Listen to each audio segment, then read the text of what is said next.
What's up, Sik Sensei here, and as you can see, I'm bringing you my first ever COD4 gameplay, and I hope you guys appreciate this. I put a decent amount of work into it. It was fun. It was fun, guys. This is a ground war game, and not to mention the first game I'm ever bringing to you guys. I have quite a few more, but it's the first game I ever recorded with the Elgato, which is why I'm picking this over some other ones. I do have some better ones, but I want to do some quality tests on these for you guys, so we can, you know, kind of give me an idea of what you see. Is it any good? Is it horrible? Is it great? You know, is it better or worse? Whatever we have from before. But anyway, so this is a ground war game. Horrible connection. I honestly think I was on like a 2-bar, and it was not treating me well. But I actually did decent on this game, and like I said, I got a few more.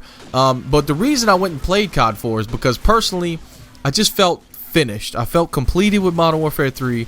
I'm amped as hell to get my hands on Black Ops 2, and I'm just excited for that. And I couldn't play Modern Warfare 3 anymore. Just too much rage was coming out of me when I played that game because of all the BS. And granted, this game has a ton of BS. You know, COD4 with the Juggernaut, and you know, the connection is just horrible because you're playing with people across the world. You know, because there's not 10 people in your neighborhood playing at any given time, so you can't get those good, reasonably decent connections that you can get in some of the other Call of Duties, because the game's rather old.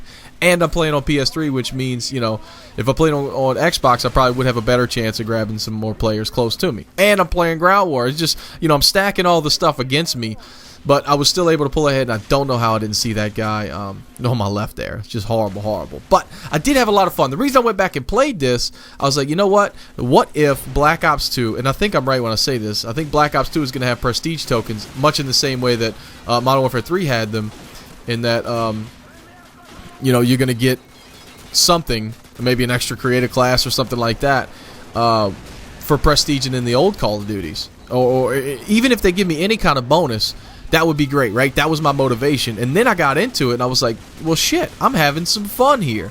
I was, you know, I prestiged once. I went all the way through, and I got a little story about that.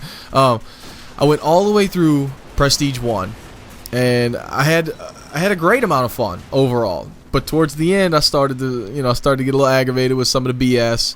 And that's to be expected. You know, this is an old Call of Duty. There is some nonsense going on. I mean, you know, you got frag ×3. For those of you who didn't play this game, and I'm sure there's quite a bit, believe it or not, quite a lot of people who didn't play this game, they got frag ×3. It's a perk that you can have 3 frag grenades, and then a perk is martyrdom. You can have martyrdom as a perk. Every time you die, your first life, your last life, everything, you're going to drop a grenade on the ground. And if that's not enough, the grenades are so powerful that if you even see the indicator, you know what I'm talking about, the little indicator on the bottom of the screen, you're a dead man. You're done. And, you know, that's probably my biggest problem with the game, because with the ACOG, you can kind of get, well, there's an example right there, the Juggernaut. You know, even with the ACOG, the Juggernaut, you know, doesn't, it just, you know, the Juggernaut can be rather overpowered a lot of times. But anyway, you know, I really had a lot of fun. I'm glad I went and did it, but at first I was really pissed off. Let me tell you this quick story. My buddy J-Rod, y'all have heard of him before. A lot of you guys have heard of him. Really good friend of mine in real life, and we play Call of Duty together. And here's a lot of the connected interruption problems, just nonsense. But me and J-Rod, we play Call of Duty together. We have some fun. We work together, and this dude buys the game. I'm like, on my recommendation, I said, buy it. I told him all the bullshit. I said, but you know what? It's different bullshit. We're going to have some fun with it. And, you know, we're probably going to get bored with it after a couple weeks or so, and then we'll jump on Black Ops, get ready for Black Ops 2. He's like, all right, you know, I'll go pick it up. It's only $20.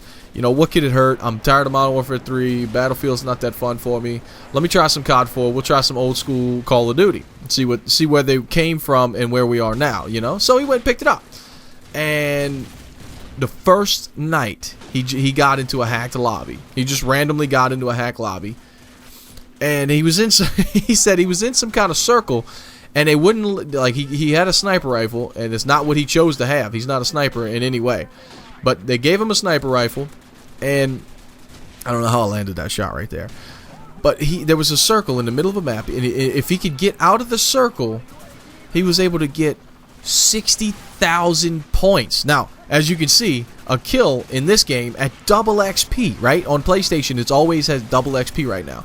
A kill at double XP is worth 10 points. He got 60,000. In his first night, this son of a bitch was able to prestige. Fucking night number 1. I was angry. I was legitimately PO'd because I've been working my ass off for weeks trying to get to a point where I can prestige and get that token. But thankfully, in the end of the day, you know, hindsight says, thankfully, that I didn't get in one of those lobbies.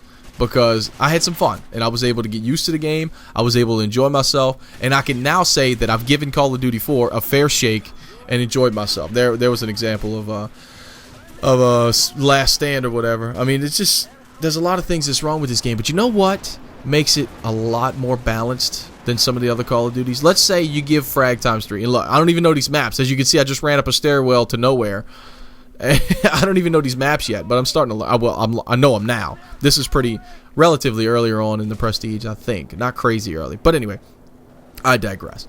Here's a big connection problem. I don't know. I wasn't even there. My gun's coming down in a weird way. It was just nonsense.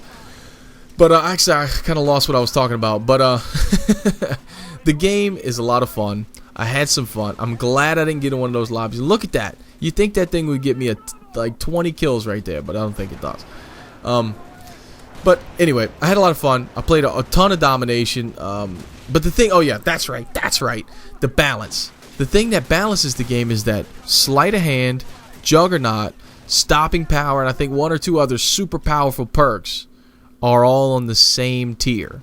And that's what I've been saying since Modern Warfare or even Black Ops. I've been saying this forever. We really need to stack like Ghost up against sleight of hand.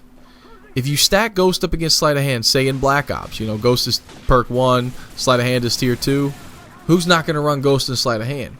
If you have to trade off, oh yeah, that's right, it was UAV Jammer, it was the other one that's in there too. Let's see, Juggernaut, UAV Jammer, which is Ghost, Juggernaut, which is more health, stopping power, which every bullet does more damage.